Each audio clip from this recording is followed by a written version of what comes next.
السلام عليكم ورحمة الله وبركاته. إن الحمد لله نحمده ونستعينه ونستغفره ونعوذ بالله من شرور أنفسنا ومن سيئات أعمالنا. من يهده الله فلا مضل له ومن يضلل فلا هادي له. أشهد أن لا إله إلا الله وحده لا شريك له وأشهد أن محمدا عبده ورسوله وبعد. Kita melanjutkan ilhad pada ayat. Ilhad pada nama-nama Allah sudah selesai. Kita masuk di ilhad, penyimpangan dalam masalah ayat-ayat Allah.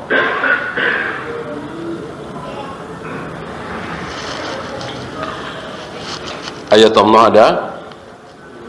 Ayat Allah ada dua, kauniyah dan syar'iyah.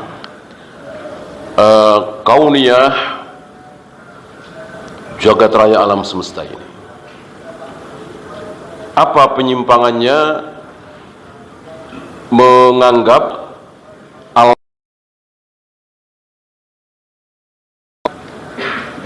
ada yang ikut serta, ada yang ikut serta menurunkan hujan, memberikan rizki, menghidupkan, mematikan, membikin dagangan laris, membikin si fulan yang tidak suka kepada kita menjadi suka, padahal bukan Allah, ataupun bersekutu. Allah bisa membikin dagangan kita laris, si fulan juga bisa. Ini hakikat syirik yang mengatakan yang bikin dagangan saya laris adalah keris saya, jimat saya, bukan Allah. Sepertinya enggak ada. Kita bicara kaum muslimin ya. Sepertinya tidak ada. Ya. Atau mungkin di muka bumi ini satu dua. Dan jelas itu kufur. Ya. Rata-rata mayoritas mengatakan Allah bisa, keris saya juga bisa.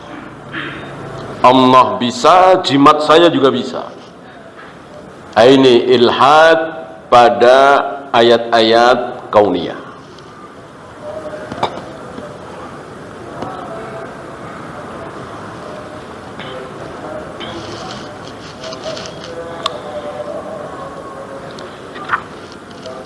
Nah, sekarang ilhad terhadap ayat-ayat Al-Quran.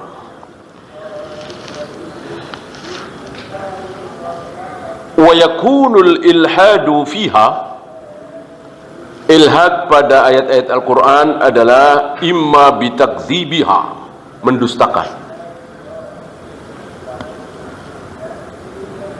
Adakah pemuda yang pernah tidur di gua 300 tahun lebih? Oh, enggak ada, itu dongeng. Nah, ini ilhad, kufur.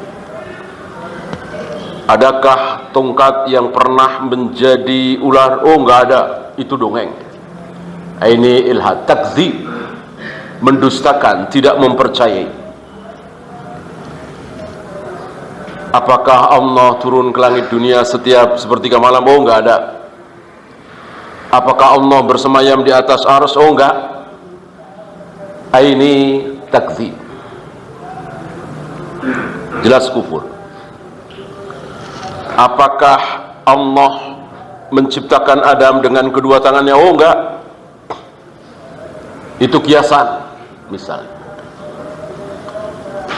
Ini termasuk ilhad, bitakdzibiha. Walaupun kecil, di mata manusia, di mata kita mungkin masalah kecil. Adakah Nabi yang pernah hidup di dalam perut ikan? Oh, nggak ada, itu dongeng, nggak masuk akal. Ya. Padahal ada, padahal itu firman Allah. Ini ilhad, kufur. Nah, termasuk ajarannya. Yang terbaik pembagian waris itu anak laki dan perempuan sama. Oh ya, itu adil. Jangan membedakan, kan sama-sama anak. Ini pun ilhad, karena jelas menentang ayat.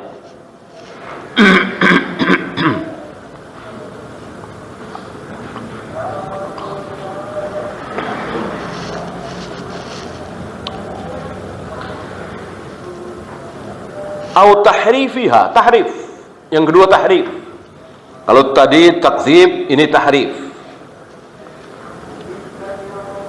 Betulkah Allah turun ke langit dia? Betul. Tapi yang turun bukan Allahnya, tapi perintahnya atau rahmatnya. Ah, ini tahrif. Apakah Allah Ar-Rahmanu 'alal arsy istawa? Oh ya, istiwa. Tapi yang dimaksud adalah istaula. Ini tahrif, bagian dari ilhad. Masih ingat kelakuan siapa mentahrif? Kelakuan siapa? Kebiasaan siapa? Yahudi Bani Israel. Al-Quran menjadi saksi. Yuharrifuna al-kalima an mawadhihi. Bahwa orang-orang Yahudi itu, para pendeta, para pastor mereka, para rahib, para ruhban mereka mentahrif ayat-ayat Allah, dirubah-rubah sampai hari ini. Sampai hari ini, kalau Allah menjamin Al-Quran tidak mungkin dipalsukan, adapun Injil, Taurat, Allah tidak menjamin. Maka sampai hari ini terus ada. Bahkan mereka katanya punya panitia khusus yang berhak untuk merubah, gitu. Mereka mengistilahkan, merevisi atau gitu. Oleh karena itu ada seorang pendeta, antum masih ingat, dari Jawa Tengah ya, dari Tegal ya, mau menyarankan ayat-ayat tentang jihad. Rupanya dia baca Al-Quran juga ya. Tolong direvisi. Dia tidak malu-malu mengatakan ini karena berkaca dari dirinya, bahwa di dalam Injil itu, di dalam Taurat itu, perjanjian lama, perjanjian baru itu, Bible itu bisa direvisi. Kenapa Al-Quran nggak bisa? Gitu.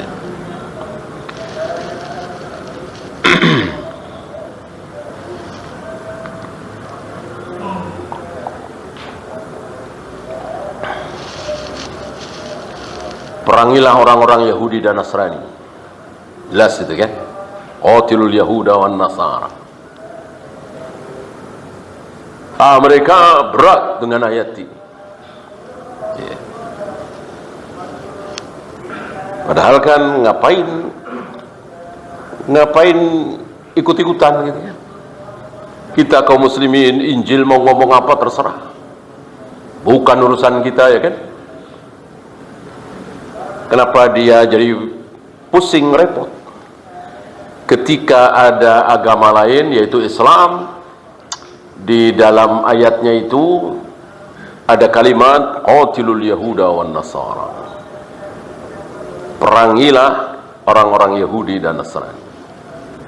Wala yadinu dinal haq, dan orang-orang yang beragama dengan agama yang tidak hak, agama batil. Dan memang itu perintah. Hatta yu'tul jizyata wa hum saghirun. Sampai mereka mau membayar jizyah dalam keadaan kecil, hina. Tentu hina kan? Mau menyerahkan kekayaannya demi tidak diperangi oleh kaum muslimin, hina. Sama hinanya kaum muslimin hari ini, atau 100 tahun yang lalu, 200 tahun yang lalu, ketika menyerahkan kekayaannya kepada Belanda, kepada Spanyol, kepada Perancis, kepada orang-orang kafir Jepang.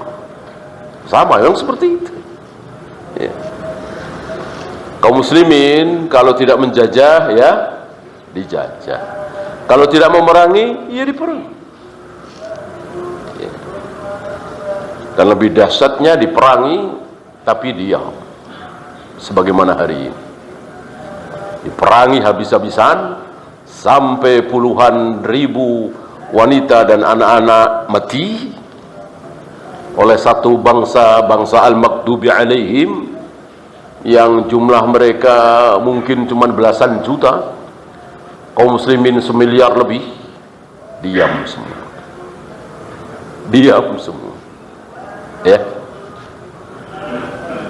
Yang punya senjata, yang jenderal, yang punya pasukan di Saudi, di Mesir, Indonesia, Malaysia, diam semua. Ini lebih hina lagi ya. Sebagaimana yang Nabi sabdakan, wa taraktumul jihad. Ada 4 hal, salah satunya ini, wa taraktumul jihad. Dan ketika kalian sudah tidak mau berjihad lagi. Jihad apa? Ya jelas perang. Ketika tidak diperangi aja nyari-nyari, mendatangi kan, apalagi ini diperangi. Diam ya.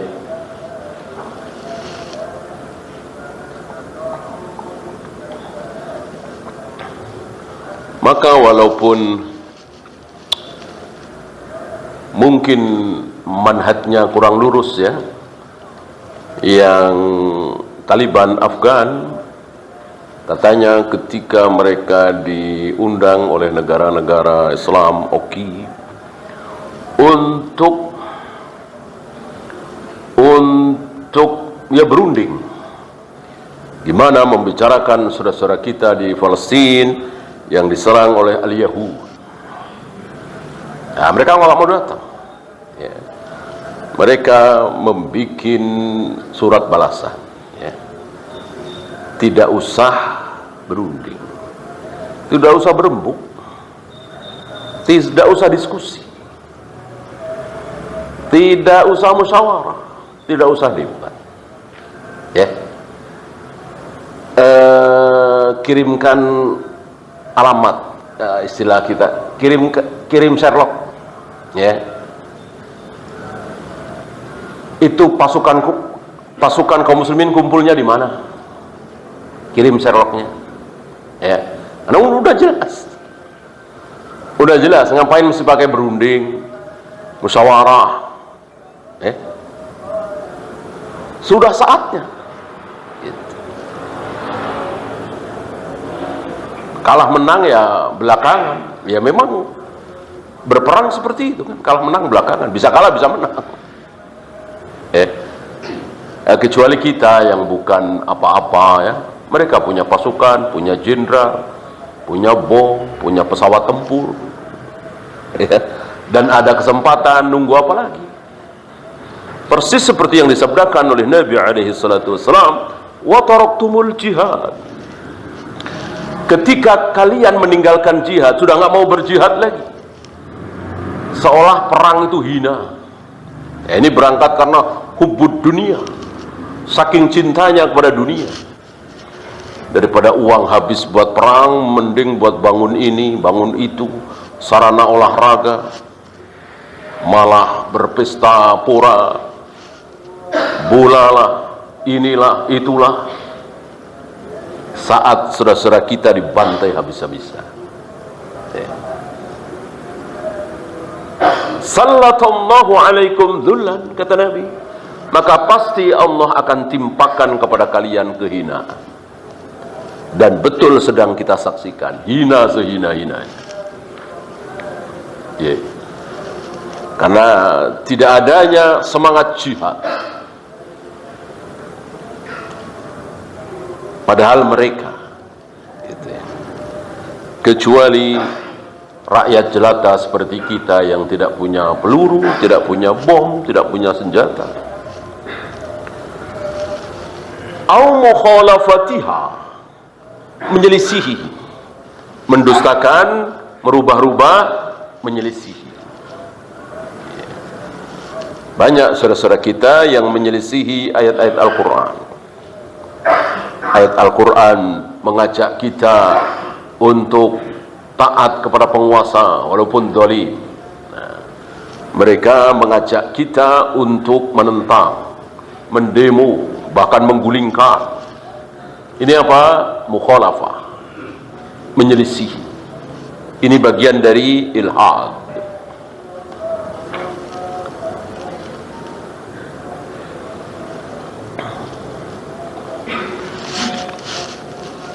Fatakdzibuha ayyakul, beliau memberikan contoh-contoh takzib.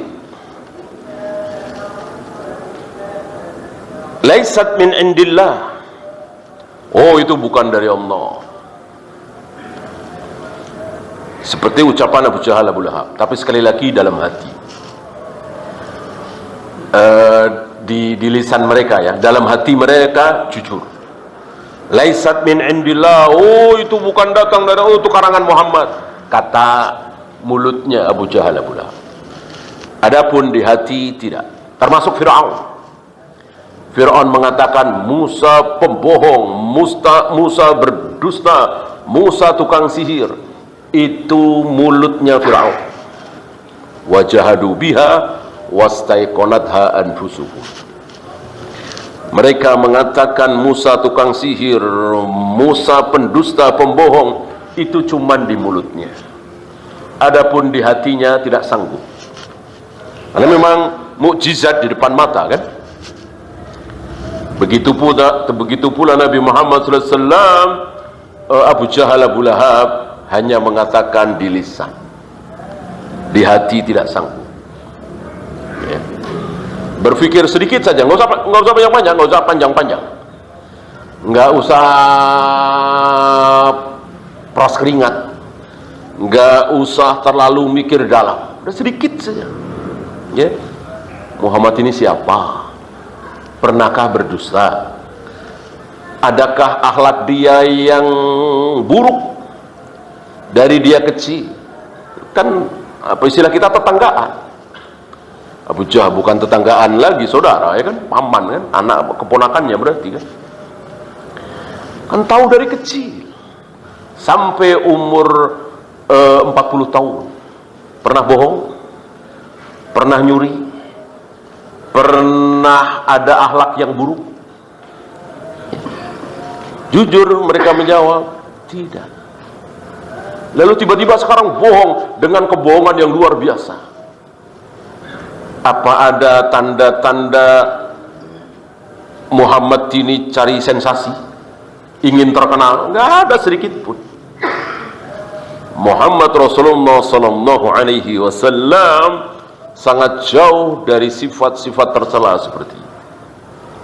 Tiba-tiba ini mengatakan aku diutus oleh Allah, ini wahyunya, dan dibaca, didengar oleh Abu Jahal Abu Lahab, luar biasa isinya. Masih tidak mau percaya. Mulutnya, hatinya percaya. Ya. Kecuali orang-orang hari ini barangkali tidak kenal siapa Rasulullah, tidak tahu bagaimana nasab Rasulullah dan seterusnya, itu karangan dia. Ya. Saya pernah dengar orang kafir mengatakan ketika menyaksikan jutaan manusia seluruh dunia berkumpul di Arafah, berkumpul di sekitar Masjidil Haram, dia mengatakan ini kebohongan yang sukses, jualan yang sukses, kata dia. Ya, dia nggak kenal. Dia nggak kenal siapa Muhammad Rasulullah SAW. Adapun Abu Jahal Abu Lahab kan kenal betul. Ya, maka Abu Jahal Abu Lahab mendustakan Nabi SAW hanya di mulutnya. Disinilah kebatilan orang-orang Murji'ah yang mengatakan cukup dikatakan iman ketika hatinya mengakui. Ketika hatinya meyakini, itu berarti iman. Walaupun mulutnya mau bilang apapun. Dengan demikian, orang-orang Murji'ah harus mengatakan bahwa Abu Jahal, Abu Lahab beriman, Fir'aun beriman. Orang yakin dalam hatinya. Nah, ini kebatilan, kesalahan orang-orang Murji'ah dan para pengikutnya.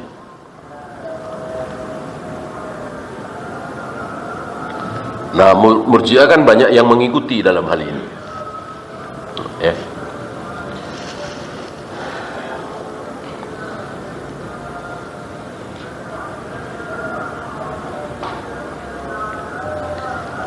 Au yukadzibu bima jaa fiha minal khabari ma'a tasdiqihi bil asli. Dia mendustakan sebagian. Apakah Anda percaya kalau Al-Quran itu dari Allah, diwahyukan kepada Nabi SAW, isinya tentang kebenaran? Oh, saya percaya. Saya percaya. Semuanya 100%?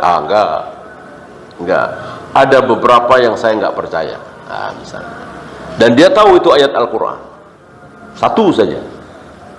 Ya, misalnya dia menolak kalau Allah itu menciptakan Adam dengan kedua tangannya. Gitu. Yang lain dia percaya semua. Dia tolak yang satu itu, enggak. Allah menciptakan Adam dengan kun fayakun. Jadilah, langsung jadilah Adam. Oh, jadi tidak dengan kedua tangannya? Tidak. Jadi Anda mengingkari. Ma mana'aka antas sudah lima khalaqtu biyadayya. Ketika iblis tidak mau tunduk sujud kepada Adam, Anda menolak? Iya, saya menolak. Kafirkah orang ini? Kafirkah orang ini? Kafir. Kafir. Ya.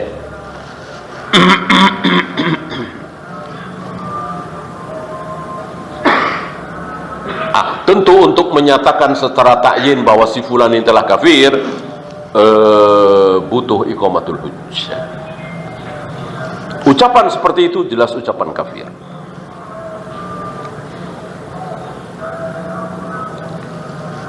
Fayaqulu masalah. Beliau mengambil contoh. Qissatu ashabil kahfi laysat sahihatan. Kisah tentang Ashabul Kahfi, 7 pemuda bersama anjingnya tidur di dalam goa selama 300 tahun lebih, laisat sahihatan, tidak sahih, tidak benar, kufur. Kalau kisah tentang Nabi Nuh dengan kapalnya, oh percaya saya gitu. Yang lain percaya, cuman ini saya tolak. Kafir, walaupun satu ayat yang dia tolak. Berapa ayat yang ditolak oleh iblis? Masih ingat? Berapa ayat yang ditolak oleh iblis? Berapa? Satu. Ribuan ayat Allah perintahkan kepada para malaikat, kepada Jibril, kepada iblis, semuanya ditaati oleh iblis. Begitu perintah satu itu, usjudu li Adam, fasajadal malaikatu kulluhum ajma'in illa iblis. Allah perintahkan kepada yang ada di situ, para malaikat, iblis ada di situ, walaupun iblis bukan malaikat, sujudlah kalian kepada Adam. Para malaikat sujud, illa iblis, kecuali iblis. Ya. Berarti yang ditolak oleh iblis cuman satu ayat. Jadi apa iblis? Kafir. Wa kana minal kafirin. Wa qissatu ashabil fil laysat sahihatan. Kisah tentang tentara Abraha, tentara gajah, tidak sahih, nggak masuk akal. Mosok cuman terkena tanah yang dijatuhkan oleh burung ababil bisa membuat badan bolong-bolong, seperti ka'asfin makulin, seperti daun yang dimakan ulat. Daun dimakan ulat, bolong-bolong. Begitu badannya tentara Abraha dari Yaman yang ingin menyerang Ka'bah. Nggak masuk akal katanya, maka kafir.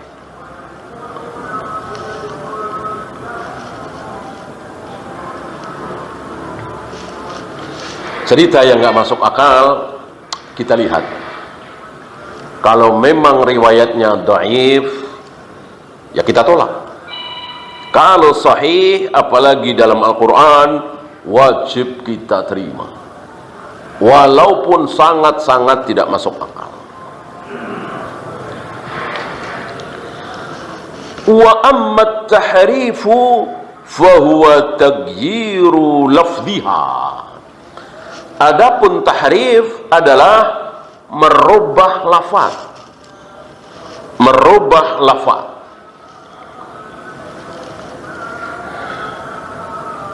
Dulu Yahudi masih ingat yang dirubah lafaz apa?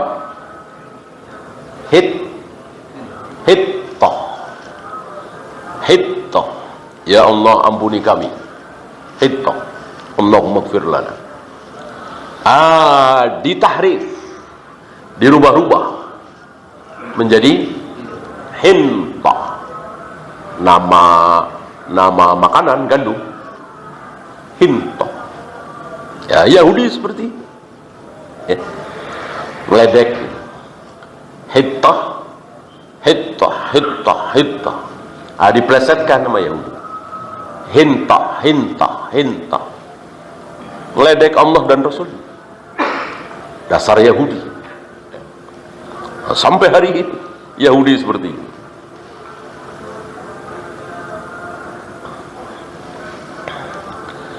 Dibolak-balik sama dia. Gitu.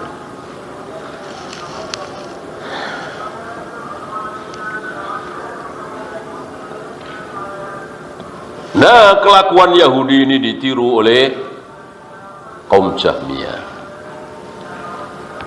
Kalau Yahudi menambah nun pada hintah, ditambah nun jadi hintah, maka Jahmiyah menambah alam. Mestinya istawa, nggak dalamnya kan, istawa ditambah lam menjadi istaula. Maka Allah bersemayam di atas arsy. Ar-Rahmanu 'alal arsy istawa, ay Ar-Rahmanu 'alal arsy istaula. Ya. Apa? Menguasai. Rata-rata kaum muslimin yang tidak belajar sunnah, tidak belajar salaf di negeri kita ini meyakini seperti itu, bahwa Allah bersemayam di atas arsy, maksudnya Allah menguasai arsy. Istawa ditahrif, dirubah menjadi istaula. Maka Ibnu Qayyim di dalam Qasidah Nuniyah mengatakan nunnya Yahudi, lamnya Jahmiyah. Nunnya Yahudi di hitoh jadi hintah, kemudian lamnya Jahmiyah, istawa menjadi istaula. Dan begitulah firqah-firqah dolal umumnya mengikuti Yahudi.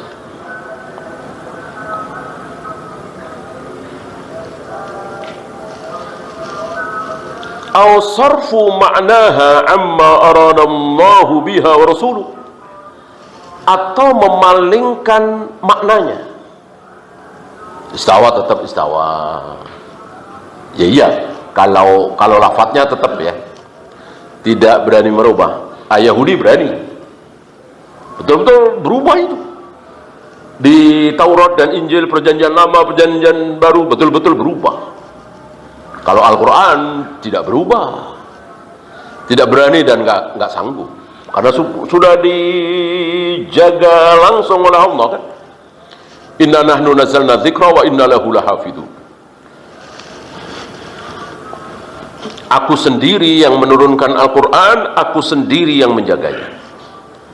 Maka Allah tidak butuh Bukhari, tidak butuh Muslim, tidak butuh Imam Malik, Yahya bin Ma'in, Ali bin Madini, Sufyan As-Sauri, Sufyan bin Uyainah, untuk menjaga Al-Quran jangan sampai tercampur dengan yang dhaif-dhaif. Ya. Adapun hadis, iya, bukan Allah butuh ya. Allah membangkitkan, Allah mentakdirkan Bukhari, Muslim, Abu Daud, Nasai, Yahya bin Ma'in, Ali bin Madini, Imam Ahmad, Imam Syafi'i, Yahya bin Ma'in, untuk menjaga keaslian hadis. Ada perantara-perantaranya. Maka ada ilmu sanad. Dengan ilmu sanad ketahuan, oh ini dhaif ternyata. Yang ratusan tahun diamalkan oleh kaum muslimin, mengadzankan bayi yang baru lahir, ternyata dhaif. Gitu. Yang diyakini oleh kaum muslimin selama 1000 tahun lebih, bahwa ikhtilafu ummati rahmah, perbedaan pendapat di kalangan umatku adalah rahmat, ternyata bukan sabda Nabi alaihi salatu wassalam. Ditemukan itu oleh para ulama ahlul hadis. Ya. Adapun Al-Quran tidak ada. Mana ada Bukhari, Muslim, Abu Daud, Imam Malik, Imam Syafi'i mengatakan ayat ini sahih, yang ini enggak sahih, enggak ada. Enggak ada. Dijaga langsung oleh Allah, Allah sendiri yang menjaga. Tidak perlu perantara Bukhari, Muslim, Abu Daud, Nasai, Yahya bin Ma'in, Ali bin Madini. Langsung Allah sendiri yang menjaga. Inna nahnu nazzalna dzikra wa inna lahu lahafidun. Berbeda dengan hadis. Gitu. Nah, Al-Quran tidak mungkin bisa dirubah secara lafaz. Yang bisa dirubah dari Al-Quran adalah secara makna, au sarfu ma'naha amma aradallahu wa rasuluh, memalingkan makna dari ayat itu, tidak seperti yang dikehendaki oleh Allah dan Rasulnya. Apa iya Allah dan Rasulnya menghendaki bahwa bersemayam yang dimaksud adalah menguasai? Allah turun yang dimaksud adalah yang turun rahmatnya?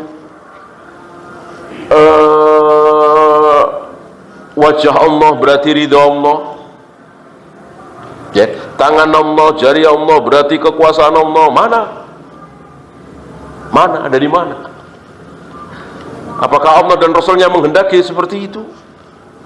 Yang menghendaki seperti itu Jahmiyah, Asy'ariyah, Maturidiyah, Mu'tazilah, bukan Allah dan Rasul. Allah dan Rasulnya menghendaki tangan ya tangan, wajah ya wajah, jari ya jari, dan seterusnya.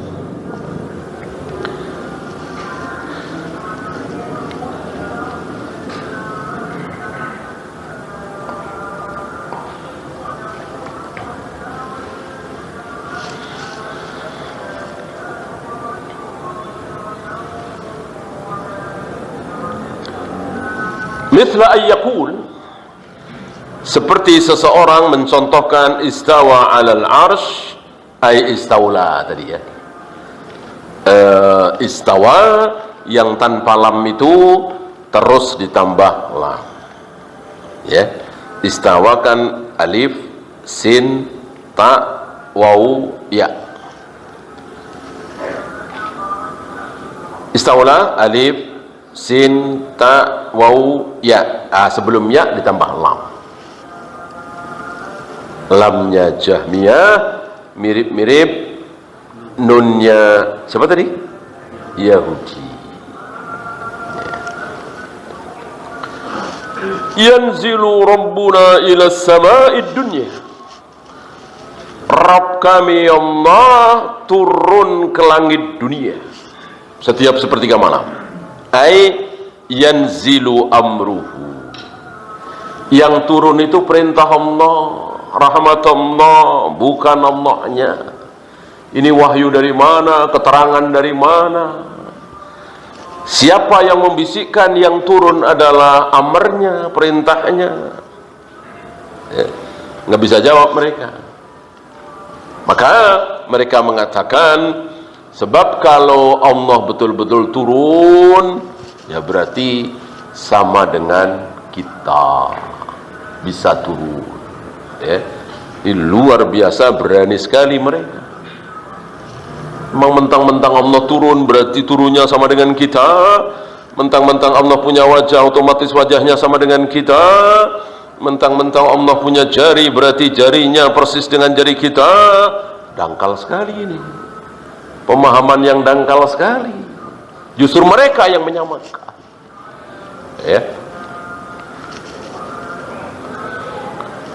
Kenapa tidak sekalian mengatakan Allah tidak melihat? Sebab kalau Allah melihat sama dengan kita, kita semua mayoritas melihat. Kenapa nggak sekalian begitu? Allah itu tidak mendengar. Sebab kalau Allah mendengar sama dengan kita, kita semua mendengar kan? Kenapa nggak sekalian seperti itu? Allah itu tidak hidup. Sebab kalau Allah hidup, ya sama dengan kita, kita hidup kan? Kenapa yang ini diterima, yang ini ditolak? Padahal sama-sama. Antara kita dengan Allah sama-sama punya wajah, antara kita dengan Allah sama-sama hidup, sama-sama mendengar, sama-sama melihat. Tentu kita yakin betul pendengaran kita tidak ada apa-apanya dibanding dengan pendengaran Allah. Penglihatan kita tidak ada apa-apanya dengan penglihatan Allah. Hidupnya kita nggak ada apa-apanya dengan hidupnya Allah. Begitu pula wajah kita dengan wajah Allah, jari kita dengan jari Allah, turunnya kita dengan turunnya Allah, tentu tidak sama. Maka masih ingat ucapan Imam Syafi'i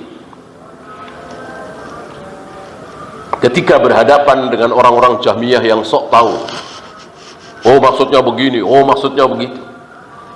Maka Imam Syafi'i mengatakan amantu billah wa bima jaa bihillah. Satu lagi bimuradillah. Aku beriman kepada Allah. Aku beriman tentang apapun yang diucapkan oleh Allah tentang dirinya. Aku begini, aku begini, aku begini. Terakhir bimuradillah, maksudnya apa terserah Allah. Terserah maksud Allah apa, yang dikehendaki oleh Allah apa. Inilah ahlu sunnah, diwakili oleh ucapan Imam Syafi'i. Bukan Imam Syafi'i yang pertama kali, tentu yang pertama kali Rasulullah, kemudian Abu Bakar, kemudian Umar, kemudian para sahabat tabi'in. Hanya diungkapkan dengan kata-kata oleh Imam Syafi'i.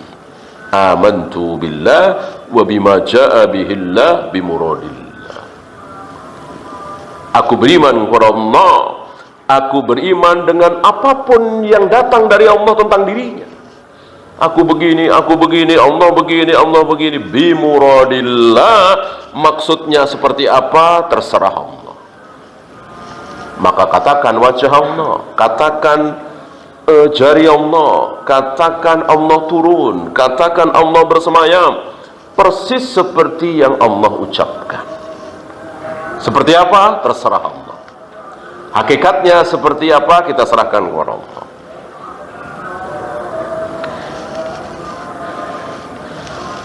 Wa amma mukhalafatuha. Ini yang terakhir. Yang pertama tadi takdzib, mendustakan. Yang kedua tahrif, merubah-rubah. Yang ketiga, yang terakhir menyelisihi. Tiga-tiganya adalah ilhad terhadap ayat-ayat Al-Quran, bukan ilhad terhadap ayat-ayat kauniyah. Ilhad terhadap ayat-ayat kauniyah tadi di awal tadi sudah kita bahas. Beda lagi ilhad terhadap apa kemarin-kemarin, nama-nama Allah. Karena ilhad sekali lagi ada bisa di nama-nama Allah, bisa di ayat-ayat Allah. Ayat Allah ada dua gitu. Nah ini yang terakhir. Wa amma mukhalafatuha, adapun menyelisihi ayat-ayat Allah adalah fabitarkil awamir au fi'lin nawahi, tidak melaksanakan perintah atau melanggar larangan. Dilarang malah dilanggar. Ini ilhad. Ya silakan adzan dulu. Sallallahu ala Muhammadin sallallahu alaihi wasallam wa akhiru da'wana alhamdulillah rabbil alamin.